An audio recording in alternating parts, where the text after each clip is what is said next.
बिस्मिल्लाहिर्रहमानिर्रहीम। अस्सलाम वालेकुम डियर स्टूडेंट्स एंड लर्नर्स। उम्मीद है आप सब खैरियत से होंगे। साइंस फिफ्थ क्लास की और दानिश का जो इस वक्त टेस्ट 7 सितंबर को है, 7 सितंबर को है। उस वजह से हमने मुख्तलिफ आपको लेक्चर दिए और उनमें हमने शॉर्ट क्वेश्चन देखे, अपने नोट्स भी के आपके सामने रखे और इसी तरह MCQs, multiple choice question, fill in the blanks, सब कुछ देख लिया हमने। तो आज हम आ, जो साइंस का पार्ट है एग्जाम में आ सकता है, आता है, तो एक सैंपल एक उसका पार्ट हम कर रहे हैं। जिस तरह आप अपना पेपर अटेम्प्ट करेंगे, तो ये भी हमें कहीं से मटेरियल मिला है, तो वो आपसे शेयर कर रहे हैं और इनको आइए मिलकर इकट्ठे हम करते हैं। होपफुली आपको, अगर आपने सही तरह पढ़ रखा है, कोई कॉन्सेप्ट क्लियर है, तो आराम से आप इनको कर लेंगे। अगर आपने अभी तक साइंस का कोई आपकी वीकनेस चल रही है, मसले हैं, तो आप हमारे इसी चैनल पे लेक्चर तमाम मौजूद हैं, शॉर्ट क्वेश्चन आंसर के भी और प्लस एमसीक्यूज भी मौजूद हैं, डिटेल में बताया गया, तो वो आप देख सकते हैं। और अगर आप चाहते हैं कि वो नोट्स भी आपको मिले, तो आपसे कांटेक्ट भी कर सकते हैं, आपके कांटेक्ट नंबर भी देंगे। और अगर आप हमारे यूट्यूब चैनल में नए भी हैं, तो आपसे दरख्वास्त है कि हमारे चैनल को सब्सक्राइब भी कर दें और बेल आइकन भी प्रेस कर दें, ताकि हर वक्त आपको ये इन्फॉर्मेशन मिलती रहे। और ज़्यादा से ज़्यादा अपने दोस्तों से शेयर करें, ताकि उनका भी फायदा हो सके। तो आइए, आज हम इसको देख लेते हैं, स्टार्ट करते हैं। साइंस का आज हम सैम्पल कर रहे हैं पेपर, जो एग्ज़ाम में पास्ट के पेपर से हमने लिया हुआ है। तो क्वेश्चन वन है, चूज द करेक्ट आंसर, यानी कि ठीक जवाब को हमने चुनना है। तो क्योंकि मैं कंप्यूटर पे बैठा हूँ, आपने तो बाई हैंड ही करना है, वो चीज़ें लिखा होगा, अगर टिक करना है या सर्कल करना है तो वहाँ पे आप करेंगे। पर सवाल है जी, which one of the following animal lives on land and also water, इनमें से कौन सा जानवर जमीन पर और पानी में भी रह सकता है। याद रखें, एम्फीबियन हमने पढ़ा था, मेंढक, टाउट, टोड, न्यूट और सलेमांडर, ये तमाम एम्फीबियन जो जमीन और पानी पर भी रह सकते हैं। अब इनमें से ये देखिए, मछली, ऑस्ट्रिच और कीवी, ये तो नहीं हो सकते ना। ठीक हो गया ये। तो ये एक न्यूट रहता है, तो इसलिए ये हम न्यूट को ओके कर देंगे। तो ये पहला हमारा हमने क्वेश्चन ओके कर दिया। सोच लिया होगा, which one following is not a macro organism, इनमें से मैक्रो ऑर्गेनिजम्स कौन सा नहीं है। देखिए, बैक्टीरिया, वायरस, एल्गी, ये तीनों ऐसी चीजें हैं जो आपकी आंखों से नजर नहीं आती, माइक्रोस्कोपिक से नजर आती हैं। लेकिन जो आपका ये ज्योमेट्री है ना, ये आपका, आप देख भी सकते हैं और ये माइक्रो ऑर्गेनिज्म नहीं है। तो आपने इसको क्लिक कर देना है। इनमें से कौन सा सांस तना बनाती है, which one of the following gives rise to shoot, तना बनाता है।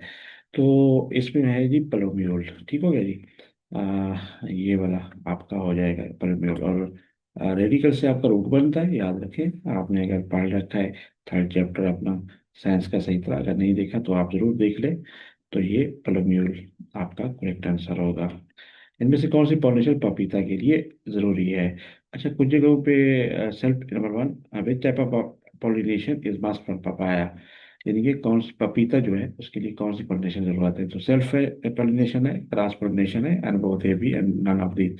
ये वैसे आपकी बुक में जो दी है वो है क्रॉस पॉलिनेशन, लेकिन कुछ लोग कहते हैं ये दोनों भी हो सकती है। बहरहाल जो बुक के मुताबिक हम चाह रहे हैं, तो ये क्रॉस पॉलिनेशन कराएगी, क्योंकि फिफ्थ क्लास के सिलेबस के मुताबिक हमने देखना है और किताब की वो भी मद्देनजर रखना है जी। इसके बाद ही इनमें से कौन सी gas greenhouse house gas नहीं है। ये तमाम है, और ये ऑक्सीजन जो है आपकी ग्रीन गैस नहीं है। ठीक हो गया जी। उम्मीद है आपको क्लियर हो रहा होगा। तो अगर कोई आप क्वेश्चन हो, आंसर हो, वो भी आप कर सकते हैं। ठीक है जी। आपको फीडबैक आप देना चाहें, सजेशन देना चाहें, वो भी आप हमें दे सकते हैं और हम कोशिश करेंगे जी। तो इसके बाद 10 में कौन से ग्रुप वाले जानदार डीकम्पोजर हैं, जो फंजाई और बैक्टीरिया, वो एग्जाम होती है, जो डिकम्पोज करते हैं, तारील करते हैं इनमें। अच्छा जी, the light from the sun reaches the earth after minutes, सूरज की रोशनी कितने मिनट में जमीन पर पहुंचती है। तकरीबन 8 मिनट का असर होता है, 8 मिनट। मादे का सबसे छोटा मादे का सबसे छोटा हिस्सा क्या है? देखिए, मादे का सबसे छोटा एटम होता है, और एटम के बड़े पार्ट होते हैं जो ये इलेक्ट्रॉन प्रोटॉन के उसके अंदर होते हैं। जमीन का दरमियानी हिस्सा क्या कहलाता है? The central part of the, यानी कि दरमियानी तो नहीं कहेंगे इसको, मरकजी पार्ट कह सकते हैं। दरमियानी तो इसको कोर कहते हैं, the central part of the earth is core.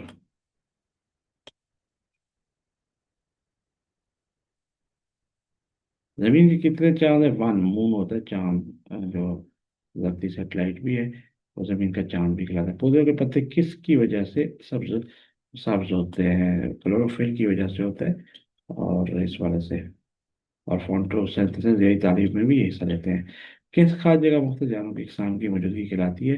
यातियाती तनों या बायोडाइवर्सिटी कहते हैं। The number of kinds of living things present in a particular place. ठीक है जी।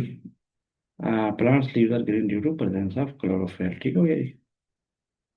इंग्लिश मीडियम स्टूडेंट्स अगर कर रहे हैं तो उनके लिए भी कोई इशू नहीं है। द नंबर ऑफ, ऊपर आप इंग्लिश देख सकते हैं, the number of moons of the earth is. ठीक हो गया जी। तो आइए, ये हो गए हमारे फर्स्ट जो हमने एमसीक्यू किए हुए, ये कर लिए हमने। उम्मीद है आप भी इसी तरह करेंगे, क्वेश्चन जब आएंगे तो आप कर लेंगे आराम से।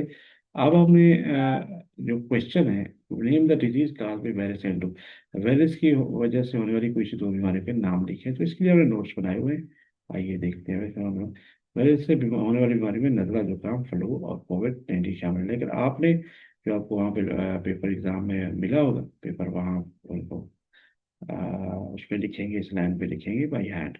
Right the names of any four reptiles, कौन से चार रिंगने वाले, कोई से चार रिंगने जानवरों के नाम लिखें।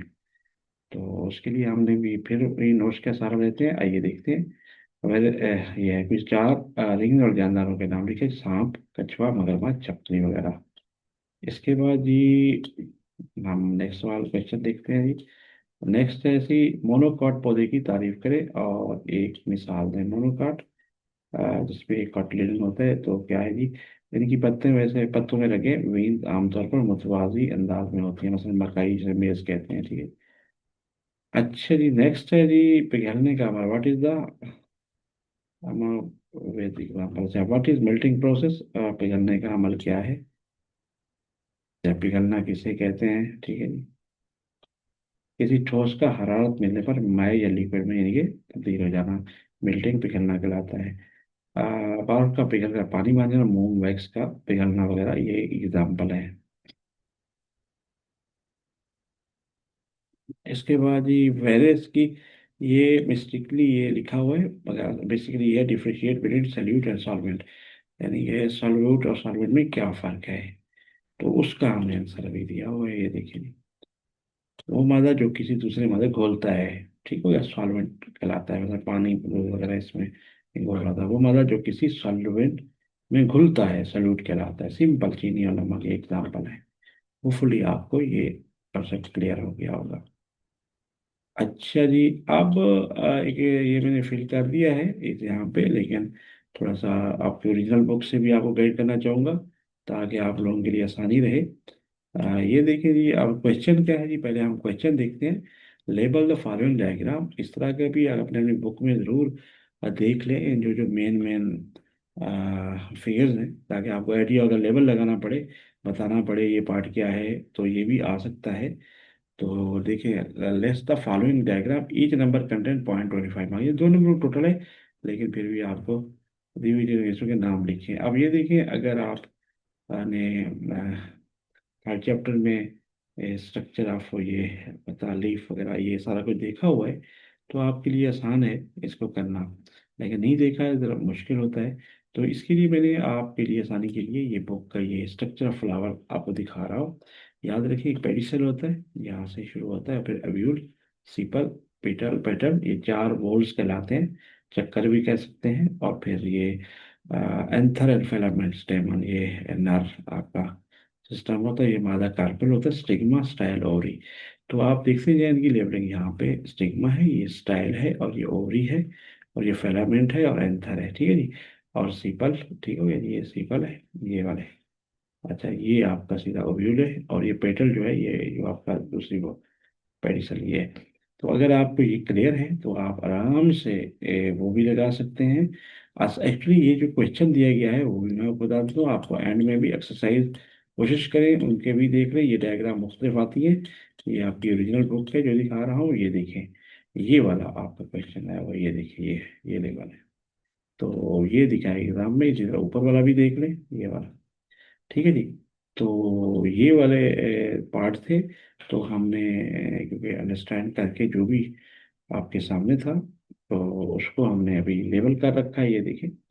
ज़रा डिफरेंट वे में था, याद रखें। उसमें तो आपको थोड़ा सा डिफरेंट लगेगा, लेकिन इधर काफ़ी फर्क लगेगा। कि इनकी लेबलिंग किस तरह उन्होंने जो जिस जहाँ इशारा दिखाया गया वो होता है। ये देखिए, ये स्टाइल है यहाँ पे, और ये स्टिग्मा है। और ये सॉरी, स्टार्ट हम कर लेते हैं फर्स्ट से। तो पेडिसल ये स्टार्ट है, और फिर ये आपका सीपल कहलाता है। ठीक है जी। तो क्योंकि मैं उसका मालूम कराना चाह रहा हूँ आपके उस फ्लावर से, ताकि अगर आपको वो समझ आए कॉन्सेप्ट, तो आप आराम से ये देखें। ये होता है सबसे पहले जो आपका दिया गया यहाँ पे देखें, ये पेडिसल स्टार्ट है, तो यहाँ पे हमने ये देखिए पेडिसल है। अब जो सेकंड है ना, वो मैं समझाना चाह रहा हूँ। सेकंड मैंने सेपल लिखा है, ये कि सेपल जो दूसरी जो ये पहला है। तो सेपल आपका, ये देखिए, ये वाला पार्ट आपका सेपल है। तो इसलिए आप लेबल को देखते जाए लगा हुआ है, तो उस मुताबिक आपने आंसर देना है। थर्ड, ये देखिए, ये कहाँ पे है, ये बैरूनी जो वॉल्व है, ये देखिए, ये पेटल कराता है।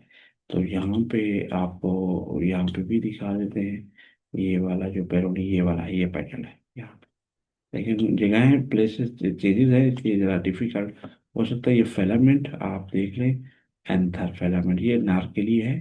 और ये देख लेते हैं, ये देख, ये एंथर फिलामेंट, ये स्टेमन बनाता है।